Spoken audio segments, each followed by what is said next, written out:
So this is going to be like science in high school, but 3 minutes. So they asked me to just speak briefly to try to bring the science back to what we're all trying to do. Why are we doing this? What's the science behind it? And so the science is increasing, and it's increasingly alarming.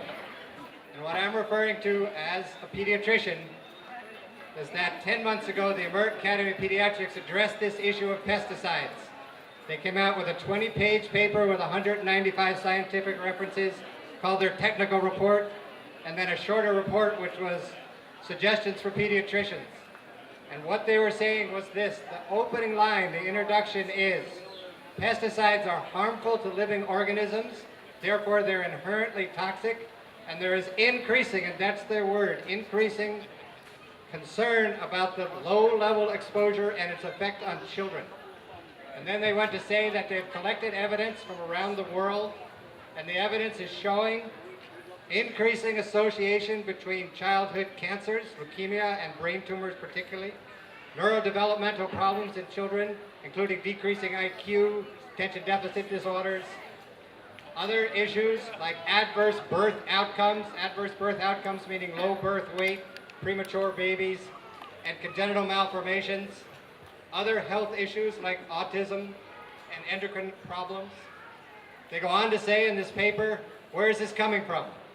And they're saying that it's coming from the pesticides in our food, from overuse of pesticides on our yards and in our houses, from drift from agricultural fields, and they are particularly concerned about agricultural workers bringing the pesticides home on their clothing and their footwear.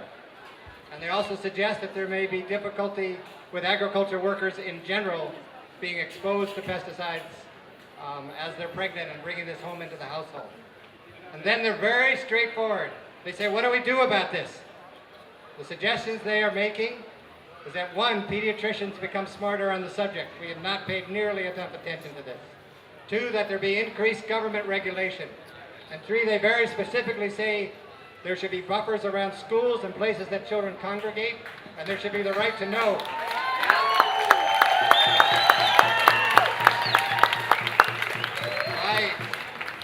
I look at this, and I am speaking to red shirts and blue shirts and no shirts. Of course we need buffers around our schools. Of course we need the right to know what's being sprayed. We need to know what's being sprayed out there. And the final point is, there is all of this anecdote.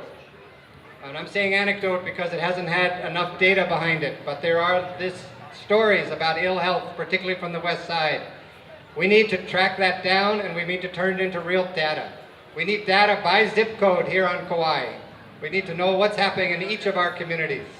And my final word on all of this is the concepts of the right to know, buffers around school, and studying our own population. What can be wrong with that?